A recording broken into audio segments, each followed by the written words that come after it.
bright red coats and were consequently shot in their thousands while looking amazing. George Hi guys, welcome back to my YouTube channel. I hope you're having a lovely day. If you're new here, please hit the subscribe button, turn on your post notification so you don't miss out on any of my videos. And if you're open to supporting my channel, there's a link in my description box where you could buy me as many coffees as you'd love to, and I promise you they'll be highly valued and appreciated. Now, without wasting any much of your time, let's just get into today's episode. Ask a medieval peasant where America was and you'd get a blank look, or worse still, the plague. Columbo thought that if he sailed off the edge of the map, he'd reappear on the other side like Pac-Man. At first, the European colonists found life in the New World hard. Luckily, some Native Americans taught them how to grow corn and where to fish. In exchange, the colonists introduced the Native Americans to smallpox. After arriving in America to forge a life of honest hard work and toil, many of these colonists quickly discovered they couldn't be arsed. So they stole people from Africa and made them do it instead. What started the tension between the British and the Americans? Was it because you say cookies and we say biscuits, and you say sidewalk and we say pavement? Because I find in a relationship it's those little things that start to grate after a while. So when the people in Boston got angry with the British, why did they just hold a prissy tea party instead of having a proper fight like British men would? Would you voluntarily, when you didn't have to, go to jail? Who is this lady, guys? It depends what facilities they had, I think.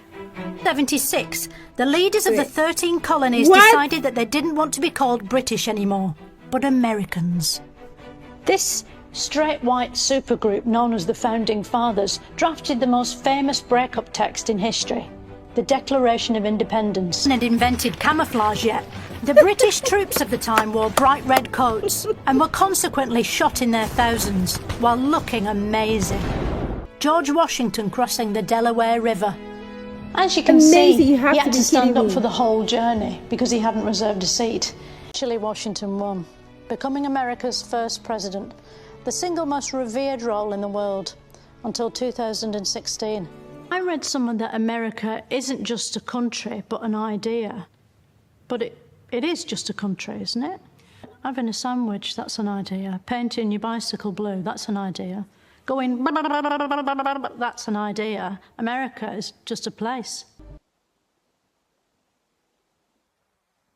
She just actually said that. They believed in something called manifest destiny, the belief that all the land belonged to them, and that God wanted them to go west and claim it back from the Native Americans he put there first by mistake. Manifesting your destiny was dangerous. You had to trundle across a perilous landscape in a rickety wagon on the brink of starvation or shitting yourself to death with dysentery, getting bitten by snakes or butchered by Apaches, almost as if God didn't want them to do this after all. But Americans back then weren't the humble, unassuming people they still aren't today.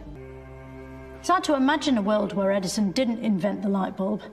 And even if you did imagine it, it would be too dark to see what was in it. So we had daylight during the day and we had candles at night. Yes. So we didn't need light bulbs. His life's work was meaningless. That must have been a real moment the first time someone realised a plane needed a toilet. That's more impressive than the Wright brothers. Use of firearms is an integral part of their national identity. How come Americans have the right to kill anyone they want with a gun? Well, they don't. Murder is illegal in the United States, but they do have the right to own weapons. They have the right to bear arms. Correct. But bears don't have arms. They do, actually. Oh, do they? Yes. I thought they were legs. Well, I'm not a biologist, but I suppose that when they stand up, they're probably arms. When they stand up, they're probably arms. What the hell? America became known as the land of the free. Who is this lady? Which must have come as a surprise to all the slaves. But by finally thinking hard about the subject, the people of the northern states made a horrifying discovery. That inside each slave was an actual human person. Abraham Lincoln was shot in the theatre box, wasn't he? Where is that on the body? Oh, I think... And why was he shot? Was it because he wouldn't take his hat off? Because that's quite annoying in the theatre, isn't it, when someone's in front of you with a hat on? Well, he was in the... How did being shot in the head affect Lincoln's ability to lead? Well, it ended it because he died about 12 hours after he was shot. So he couldn't carry on. He couldn't, no, not as a corpse, unfortunately. Lincoln's light may have been snuffed.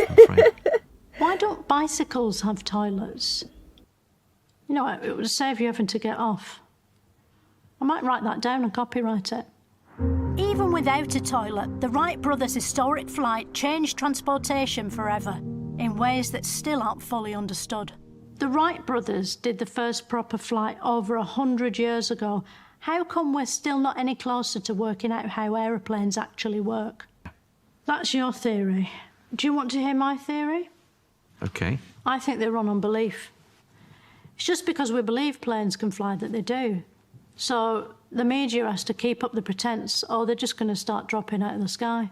Same with Wi-Fi. There's no way that's real. We just have to go along with this pantomime. The Civil War tore America apart, didn't it? Brother turned on brother. Did anyone get so conflicted they turned on them? But Abraham Lincoln's story didn't have a happy ending. 5 days after the North won, a terrible fate befell him. He was forced to go to the theatre to watch a play. He was put out of his misery by a kindly gunman, but cruelly, not until the third act.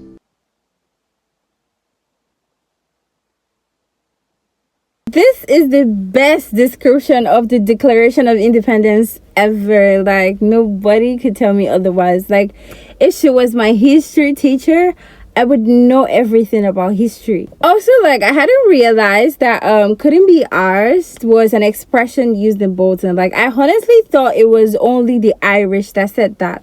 Guys, I really also like enjoyed how this has been edited in a way that it keeps cutting off the experts just before they're like able to respond to her far-reaching question. My very question is, how do people keep a straight face when asked this stuff?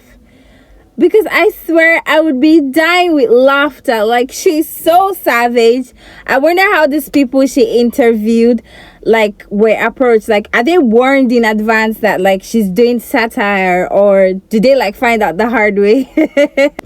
Anyway, guys, we have come to the end of today's video. I hope you really enjoyed this as much as I did, because I really enjoyed this episode of satire. Like, it was full satire to the end, and she was so funny. I don't know how she managed to keep a straight face while saying all that stuff.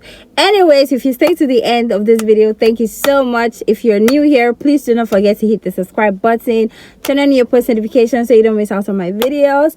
I hope you have a lovely day. Bye.